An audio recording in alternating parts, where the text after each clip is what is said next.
에베소, 우리가 이제 에베소 말씀을 우리가 읽었는데요. 에베소는 바울이 3차 전도 여행에서 복음을 전한 도시입니다. 그리고 바울이 3차 여행을 마치고 난 이후에 이제 로마에 가서 복음을 전하기 시작했는데, 근데 로마에 가자마자 감옥에 이제 갇히게 됐어요. 사실 로마로 호송하는 것 자체가 이제 감옥에 갇히게 되는, 재판을 받기 위해서인데, 그 로마의 감옥에 갇혀 있으면서 에베소 교회에 쓴 편지가 이 에베소서라는 거예요. 이 에베소 지역은, 이 도시는 마술하는 사람들이 꽤 많이 있었어요. 마술책을 그렇게 많이 가지고 있었거든요. 그래서 마술하는 사람들도 많이 있었고, 또 아데미 여신을 섬기는, 이 우상을 섬기는 도시였어요. 그리고 이 아데미 우상, 이 신상, 요만한 신상, 뭐 크기는 다양하겠지만 작은 것부터 해서 이 신상을 만드는 사람들이 바울이 복음을 전했을 때 이제 장사가 되지 않는 거예요. 우상을 버리게 되니까 장사가 되지 않아서 바울을 고발하는 그런 일들도 에베소에서 있었습니다. 그런 도시라는 거예요.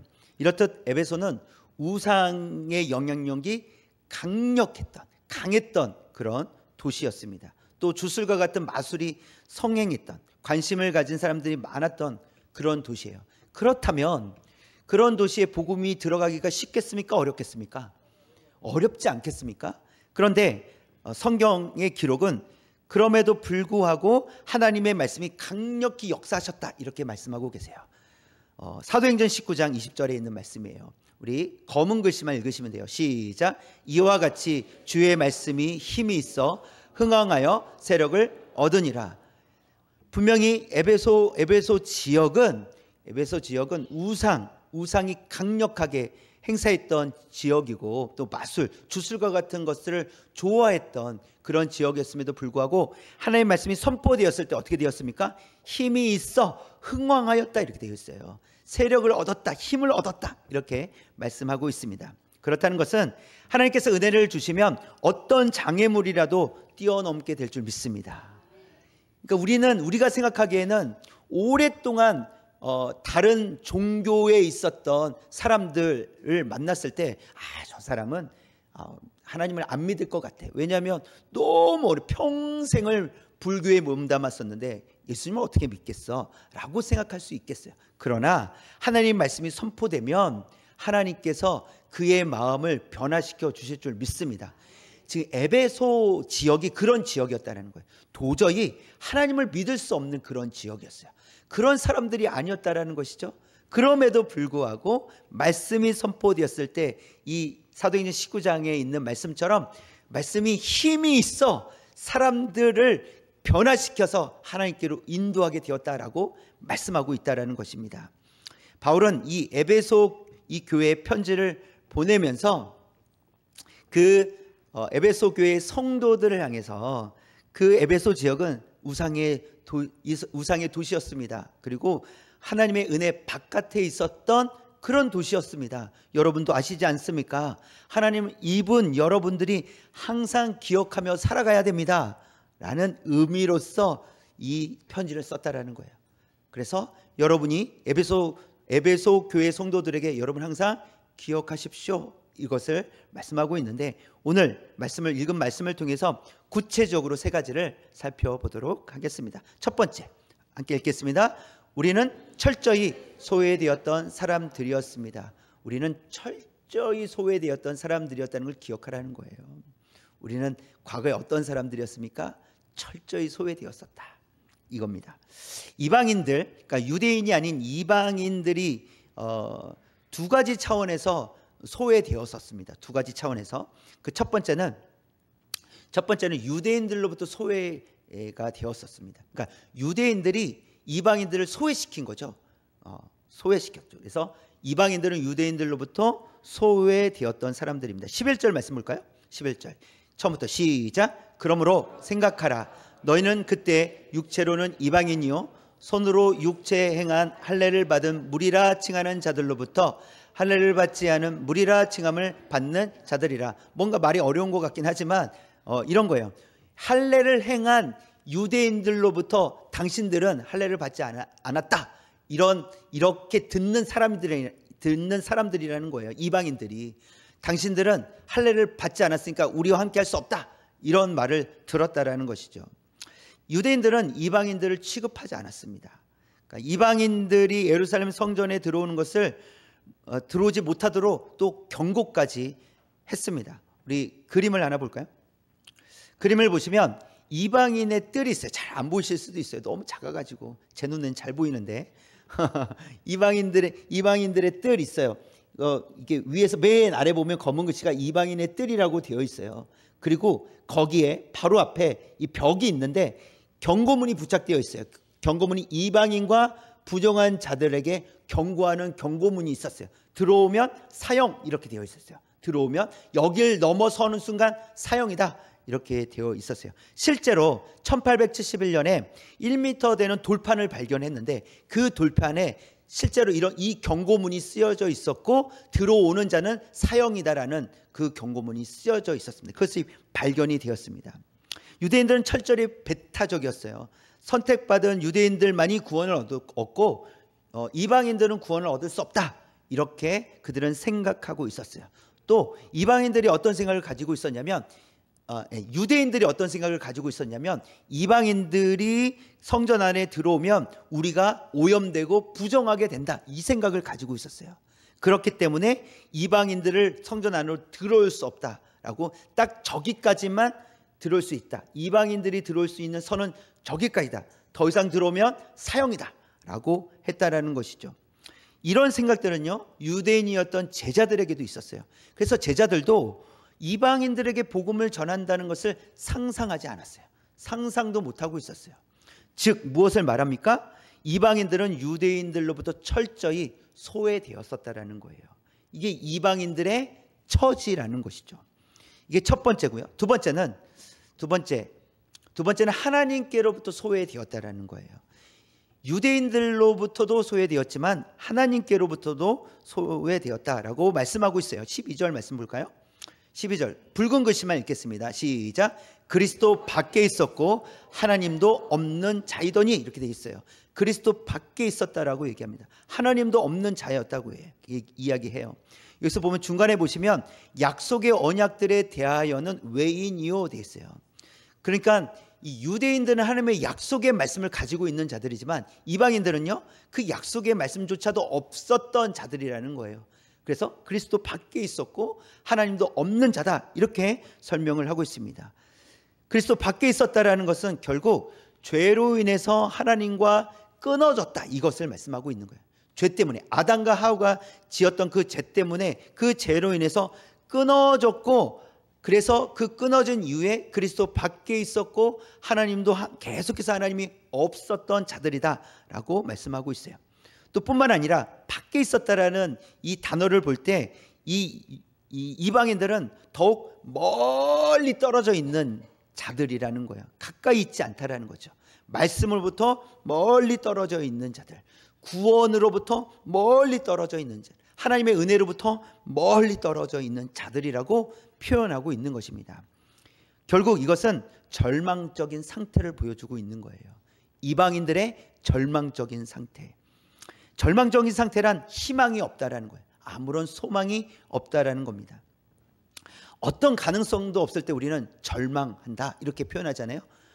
그래서 어떤 가능성도 없는 그런 상태를 의미하는 것이고, 간혹 사람들은 어떤 희망도 보이지 않을 때, 이런 절망 가운데 있을 때 극단적으로 자신을 포기하기도 합니다. 극단적으로 자신을 포기하기도 해요. 그냥 끝내는 것이 낫다고 생각할 만큼 절망이라는 것은 이 사람을 이 절망 가운데, 죽음의 구렁텅이로 끌고 내려간다라는 겁니다. 이게 절망이에요. 그런데 문제는 무엇이냐면 모든 사람이 죄를 범하였음에 하나님의 영광에 이르지 못했다라고 성경은 말씀하고 있어요. 그 말은 모든 사람이 절망 가운데 있다라는 거예요.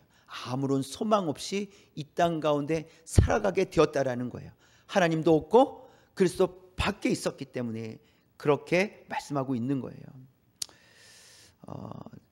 그래서 12절 말씀은 이방인들은 유대인들로부터도 소외되었고 하나님께로부터도 소외되어 있는 절망적인 상태라는 것을 보여주고 있어요. 에베소 교회의 편지를 보내면서 여러분이 과거에 어떤 존재였습니까? 그리스도 밖에 있었고 하나님 나라 밖에 있었지 않습니까? 하나님을 알지 못했던, 구원이 없었던, 절망 가운데 있었다라는 것을 여러분 기억하시죠? 라고 말하고 있는 거예요. 그래서 완전히 소외되었었다는 것은 한 가닥의 희망조차 없었다라는 거예요. 그런 처지가 누구를 얘기합니까? 에베소 교회 성도들 향해서 여러분이 그런 처지였습니다 라고 말하고 있는 거예요. 그런데 이 에베소 교회뿐만이 아니라, 에베소 교회 성도들뿐만이 아니라 지금 말씀을 듣고 있는 저와 여러분도 과거에 이랬다라는 거예요. 우리는 절망 가운데 있었어요. 우리는 그리스도 밖에 있었던 자들이었어요. 하나님이 없는 자들이었단 말이죠. 그래서 죽음 밖에는, 우리는 절망 밖에는, 우리는 이 땅에서 살아갈 어떤 소망, 희망도 없이 그냥 살아가고 있었다라는 것이죠. 바울은 편지를 쓰면서 이 얘기를 합니다. 그러나 바울의 편지는 여기서 끝나지 않습니다. 그래서 두 번째 살펴볼 것은 같이 읽겠습니다. 예수님께서 십자가로 화목하게 하셨습니다. 절망 가운데 있었던 우리를 예수님께서 십자가로 화목하게 하셨다라고 말씀하세요. 오늘 말씀에서 이방인들은 멀리 떨어져 있는 자들이라고 표현을 하고 있고, 유대인들은 가까이 있는 자들이라고 표현하고 있어요. 왜냐하면 이방인들은 하나님의 말씀으로부터, 하나님의 언약의 말씀으로부터 전혀 상관없이 살아가는 멀리 떨어져 있는 자들이기 때문에 멀리 있다 이렇게 표현하고 있고, 유대인들은요 하나님의 말씀, 언약의 말씀을 그래도 가까이에서 들을 수 있는 사람들이었기 때문에 가까이 있다 이렇게 표현하고 있습니다. 그래서 이 둘, 멀리 떨어져 있는 이방인들과 가까이에 있는 유대인들이 하나 될 수 없다는 것을 말씀하고 있어요. 도저히 하나 될 수 없다라는 거예요. 그러나 예수님으로 인해서 둘이 한 몸이 되었다라고 말씀하고 있는 거예요. 가까워질 수도 없고 한 몸이 될 수 없는 이방인과 유대인이 한 몸이 되었다. 누구를 통해서요? 예수 그리스도를 통해서 한 몸이 되었다라고 말씀하고 있습니다. 13절 14절 말씀 같이 한번 처음부터 읽겠습니다. 이제는 전에 멀리 있던 너희가 그리스도 예수 안에서 그리스도의 피로 가까워졌느니라. 그는 우리의 화평이신지라 둘로 하나를 만드사 원수된 것 곧 중간에 막힌 담을 자기 육체로 하시고 라고 말씀하고 있어요. 분명히 유대인들은요 이방인들을 소외시켰어요. 이게 큰 벽이 있었다는 거죠. 아까 이 그림을 보았듯이 큰 벽이 있습니다. 여긴 더 이상 들어오면 당신들은 죽음입니다. 사형입니다. 우리만 하나님께로 나아갈 수 있고 당신들은 하나님께 나아갈 수 없습니다. 이렇게 구분 지었다라는 거예요. 무엇을 해요? 율법으로 구분 지었어요. 율법은 우리에게만 있습니다. 그래서 그 율법을 통해서 하나님께로 나갈 수 있고 당신들은 나갈 수 없습니다. 이렇게 이야기한 것이었다라는 거예요. 그러나 예수님께서 그 막힌 담을, 이렇게 높고 높은 그 담을 허셨다라고 말씀하시는 겁니다. 16절 말씀을 읽겠습니다. 16절 시작. 또 십자가로 이 둘을 한 몸으로 하나님과 화목하게 하려 하심이라. 원수된 것을 십자가로 소멸하시고. 이 둘이 이방인과 유대인이 이 둘이 한 몸 되게 하셨는데 무엇으로 한 몸 되게 하셨습니까? 십자가로 한 몸 되게 하셨다는 거예요. 십자가로 한 몸 되게 하셨습니다. 이 유대인과 이방인을 한 몸 되게 하신 이유는 결국 보시면 이 두 번째 줄 보시면 무엇하게 하려고요? 하나님과 화목하게 하려고. 이방인과 유대인이 한 몸 되게 하셔서 결국 하나님과도 한 몸 되게 하시기 위해서 하나님께서 은혜를 베풀어 주셨다 이렇게 말씀하고 있어요. 그래서 누구든지 새 몸을 입어야 하나님과 한 몸 될 수 있어요. 그러니까 이방인들도 새 몸이 되어야 되고 유대인들도 새 몸이 되어야 돼요. 그래서 새 몸이 되어서 하나가 되어서 하나님과도 화목될 수 있다 이렇게 말씀하고 있습니다. 이 말은 이방인들뿐만 아니라 유대인들도 변화가 있어야 된다는 거예요. 유대인들은 어떻게 생각했어요? 우리는 율법 때문에 구원을 얻을 수 있어 이렇게 생각했다고요. 그런데 그들은 율법으로는 새 몸이 될 수 없다라는 거예요. 성경이 그것을 얘기하고 있습니다. 그래서 율법을 지키면 구원을 얻는다 이렇게 얘기하지만 아니라는 거예요. 예수 그리스도를 믿음으로만 구원을 얻을 수 있다. 그것이 이방인이든 유대인이든 모두가 예수 그리스도를 믿음으로만 구원을 얻는다. 그래야 새 몸을 입을 수 있다. 이렇게 이야기하는 겁니다. 그래서 여전히 율법을 지키며 구원을 얻는다라고 하는 이 유대인들의 생각은 마치 이런 것과 같습니다. 우물에 독을 넣었어요. 우물이 있는데 독을 넣었단 말이에요. 그런데 그 독을 제거하기 위해서 그래도 독을 좀 덜 마실 수 있는 방법이 뭘까 하고 깨끗한 물을 콱콱콱 집어넣었어요. 그러면 마셔도 될까요? 그래도 여전히 뭐가 있어요? 독이 있죠. 먹을 수 없어요. 그러니까 유대인들의 생각이 그랬다라는 거예요. 여전히 독이 있는데도 불구하고 율법을 지키며 새로운 깨끗한 물, 율법을 넣으면 새로워질 거라고 생각한 거란 말이죠. 그런데 그럴 수 없다라는 거예요. 그러면 어떻게 해야 되겠습니까? 그 우물에 있는 물을 다 빼내야 돼요. 그거 깨끗이 씻어내야 돼요. 그 다음에 새 물을 넣으면 됩니다. 그 말은 예수 그리스도, 율법이 아니라 예수 그리스도를 통해서 우리가 구원을 얻는다고 말씀해 주고 있다라는 것입니다. 그래서 15절에 있는 말씀 볼까요? 시작. 법조문으로 된 계명의 율법을 폐하셨으니 이는 이 둘로 자기 안에서 한 새 사람을 지어 화평하게 하시고 했어요. 보세요. 법조문으로 된 계명의 율법을 어떻게 하셨다고요? 폐하셨다. 이게 기준이 될 수 없다라는 거예요. 이것 때문에 한 몸이 될 수 없다? 아니라는 거예요. 그래서 하나님 예수님께서 폐하셨다 이렇게 말씀을 하고 있습니다. 이방인과 유대인을 갈라놓았던 율법을 폐하고 오직 예수 그리스도를 믿음으로 새 사람이 된 이방인과 유대인이 하나 되었다고 얘기하는 거예요. 오직 예수 그리스도를 통해서만 우리가 하나 될 수 있습니다.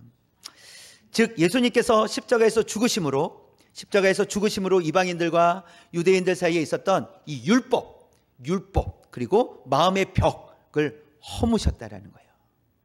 사람의 힘으로는 할 수 없습니다. 아무리 우리가 하나 되려고 애써도 예수님께서 우리를 회복시켜 주시지 아니하시면 우리는 하나 될 수가 없어요.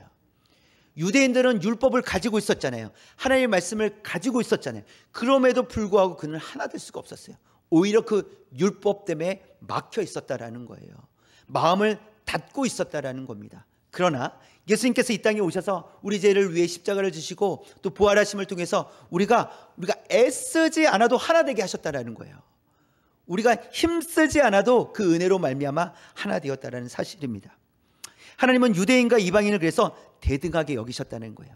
그러니까 유대인들이 가깝고 이방인들은 멀다고 해서 유대인 내가 그래 너네들은 좀 가까우니까 잘해줄게 이렇게 하지 않으셨다라는 거예요.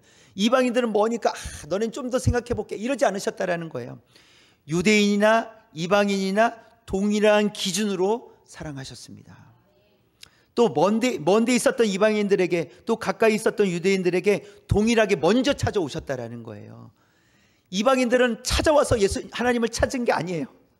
하나님께서 그들을 찾아가셨습니다. 그들에게 찾아가시고 이들에게도 찾아가셨다는 거예요. 17절 말씀 볼까요? 시작. 또 오셔서 먼 데 있는 너희에게 평안을 전하시고 가까운 데 있는 자들에게 평안을 전하셨다. 동일하시다는 거예요. 먼 데 있든 가까운 데 있든 먼저 오셔서 평안을 전해 주셨다는 거예요. 하나님의 은혜를 베풀어 주셨다는 사실입니다. 그래서 여러분, 하나됨이란 우리가 하나 되려고 하는 마음 때문에 하나 되는 것이 아니라는 겁니다. 우리가 하나 돼야지 이래서 하나 되는 것이 아니라 우리가 하나 될 수 있는 것은 하나님께서 예수 그리스도를 통해서 하나 되게 하셨기 때문에 하나 될 수 있다는 거예요. 저와 여러분들이 우리가 하나 되었기 때문에 우리가 하나 됩시다 라고 말하는 것은 하나 되지 못했기 때문에 하나 되는 것이 아니라 이미 하나님께서 하나 되게 하셨으니 하나됨을 계속해서 유지하며 살아가자, 이 의미예요.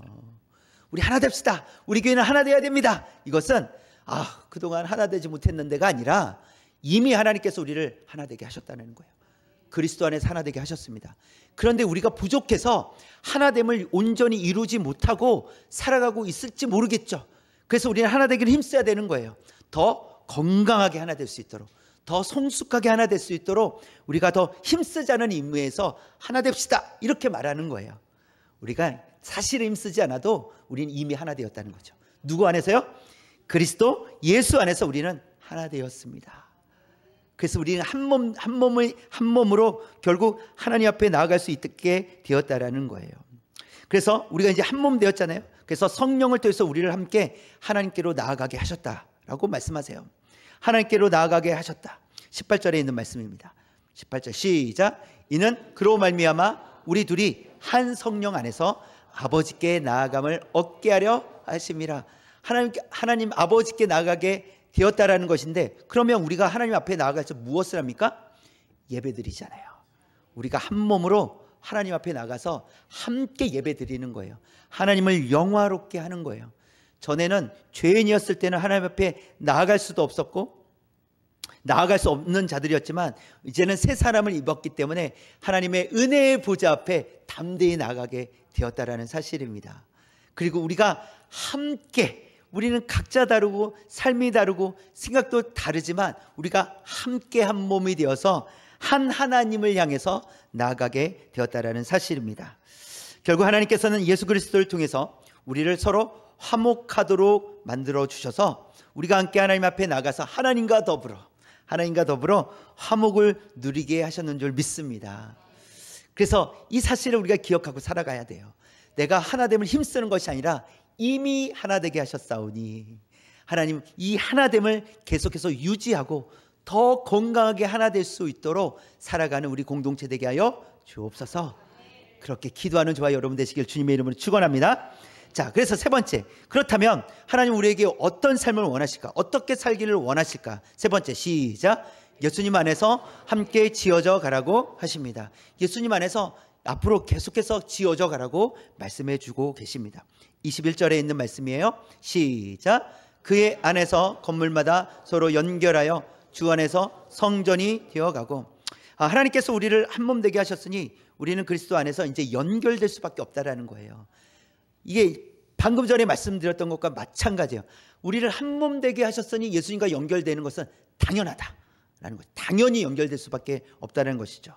근데 여기서 말하는 연결은 다른 단어로 사용하면 연합이라고 할 수 있어요. 뭐라고요? 연합이라고 할 수 있어요. 그러니까 연합은 함께 마음을 모아야 돼요. 이게 연합이에요. 그러니까 연결은 그런 느낌이 잘 안 드는데, 연결이라는 단어는 사실 조금은 그런 느낌이 안 드는데, 연합이라는 단어는 함께 마음을 쓰는 거예요.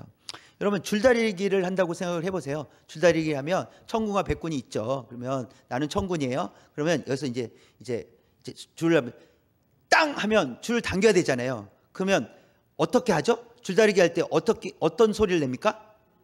영차, 대부분 이렇게 영차죠. 영에서 힘을 줍니까? 차에서 힘을 줍니까? 영차 합니까? 영차 합니까? 영차 이렇게 합니까? 자기 마음대로 하겠죠. 그래서 보세요. 어떤 사람은 영에서 힘을 주는 거예요. 영! 그러면 차에서는 어떻게 해야 돼요? 힘을 좀 뺄 수밖에 없죠. 계속 힘을 줄 수 없으니까 영차 이렇게 하는 거예요. 근데 어떤 사람은 영차 이렇게 하는 거예요. 그러면 이길 수 있을까요? 힘이 분산된다는 거예요. 이길 수가 없어요. 그러니까 마음이 하나 돼야 되는데, 연합이라는 것은 똑같이 영차 하든지 영차 하든지. 저는 옛날에 영차 이렇게 했었어요. 영차 할 때 힘을 줬어요. 영차. 그래서 한 사람이 자, 저를 보세요 하면서 영차 뭐 이렇게 하잖아요. 그게 이제 연합이라는 거예요. 근데 연합되지 않으면 서로 다르게 힘을 쓴다는 거예요. 서로 다르게 힘을 쓰면 이길 수 없다는 거예요. 건강해질 수 없다라는 것을 말씀하고 있습니다. 그래서 연합이라는 것은 마음을 모으는 거예요. 마음이 하나 되는 것을 말씀하고 있는 거예요. 그러면 어떤 일에 우리가 마음을 모아야 될까? 그렇죠? 줄다리기라면 줄다리기 이기기 위해서 마음을 모아야 되잖아요. 그렇다면 하나님은 오늘 말씀을 통해서 어디에 마음을 모으라고 하실까? 이 오늘 말씀에 보면 예수님께서 모퉁이의 머릿돌 되신다라고 했어요. 그 모퉁이돌이 되시는 예수님을 기초 위에 세워져 가는 공동체가 되라고 말씀하세요. 이 일에 마음을 모으라는 거예요. 예수님 위에 세워져 가는 공동체가 될 수 있도록 마음을 모으라 이렇게 말씀하시는데, 또 사도와 선지자들도 예수님의 기초 위에 말씀을 선포하고 말씀을 전했다 이렇게 기록을 하고 있어요. 그러면서 20절에서 보면 예수님께서 친히 모퉁이돌이 되셨다 이렇게 말씀하시는데, 이 모퉁이돌이 되셨다라는 이 의미를 우리가 아는 것이 중요해요. 그림을 볼까요? 그림. 이제 모퉁이돌을 얘기할 때, 성경에서 모퉁이돌을 얘기할 때 노란색 보이시죠? 이 노란색 세 가지를 다 의미할 수 있어요. 캡스톤, 키스톤, 코널스톤이에요. 캡은 모자, 모자를 의미하는 게 있어요. 맨 꼭대기에 있어. 그리고 키스톤, 키가 된다는 거예요. 이 키스톤, 이 키가 되는 돌을 빼면 다 우르르 무너지고 만다라고 해요. 그런데 이 키스톤과 이 캡스톤은 같은 의미로 많이 쓰인다고 해요. 이야기할 때 가장 높이 있는 돌이라는 의미로서.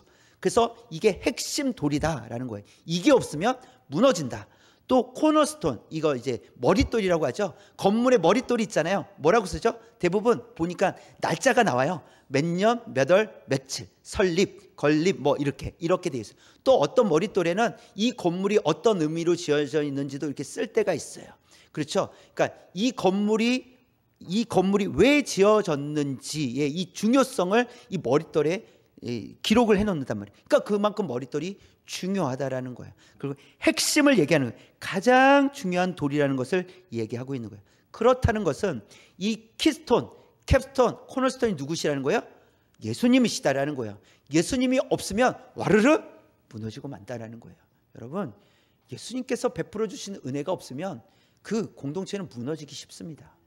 하나님의 은혜가 없으면 그래서 무너지는 거예요. 우리가 아무리 인간적인 힘을 가지고 어떤 성실함이나 어떤 열심을 가지고 해보아도 그곳에 예수 그리스도가 없으면 무너진다는 거예요. 예수님이 빠져 있으면 와르르 무너지고 만다라는 것을 보여주고 있습니다. 여러분, 그렇다면 우리는 어떻게 연합될 수 있습니까? 예수님 안에서 연합될 수 있다는 거예요. 그래서 예수님 안에서 연합될 수 있어요. 그래서 우리가 예수님을 사모해야 되는 거예요. 21절 말씀 다시 한번 볼게요. 다시 한번 처음부터 시작. 그의 안에서 건물마다 서로 연결하여 주 안에서 성전이 되어가고. 보세요. 맨 앞에서도 그의 안에서, 예수 안에서라고 되어 있어요. 또요, 중간에도 주 안에서라고 되어 있잖아요. 예수님 안에서 성전이 되어간다는 거예요. 예수님 안에서만이 건물이 서로 연결될 수 있다, 연합될 수 있다는 거예요. 예수님이 없으면 연합될 수가 없다라고 분명하게 말씀하고 있습니다. 그래서 우리가 사모해야 돼요. 주님 안에서 우리가 하나 되길 원합니다. 우리가 좋아서, 우리끼리 좋아서, 우리의 생각이 같아서 그래서 연합되는 것이 아니라 우리가 예수님 안에 있기 때문에 연합되는 줄 믿습니다. 그래서 더욱 연합하는 삶이, 연합하는 공동체 되게 하여 주옵소서. 그래서 이 말씀은 예수님을 중심으로 공동체가 연합된다는 그런 말씀이에요. 예수님을 중심으로 연합될 수 있다. 왜 지어져 가야 되는지에 대한 정보가, 왜 지어져 가야 됩니까? 꼭 하나 돼야 돼요? 이렇게 말할 수도 있잖아요. 근데 왜 지어져 가야 되는지, 왜 하나 돼야 되는지, 그 정보가 예수님 안에 있다라는 거예요. 예수님을 알면 함께 지어져 가야 되는 게 맞군요, 이렇게 알게 된다는 거예요. 근데 예수님이 쏙 빠지면요, 왜 하나 돼야 돼요? 꼭 하나 돼야 돼요? 생각이 다른데 꼭 그렇게 해야 돼요? 마음 맞는 사람들끼리 좀 잘하면 되지 않겠습니까? 이렇게 생각할 수 있다는 거예요. 그러나 예수님을 알면, 예수님 안에 있으면 왜 하나 돼야 되는지, 왜 함께 지어져 가야 되는지를 알고 함께 지어져 가기를 힘쓰게 된다는 거예요. 그래서 예수님이 우리에게 필요하다라는 것입니다. 22절 말씀 볼까요?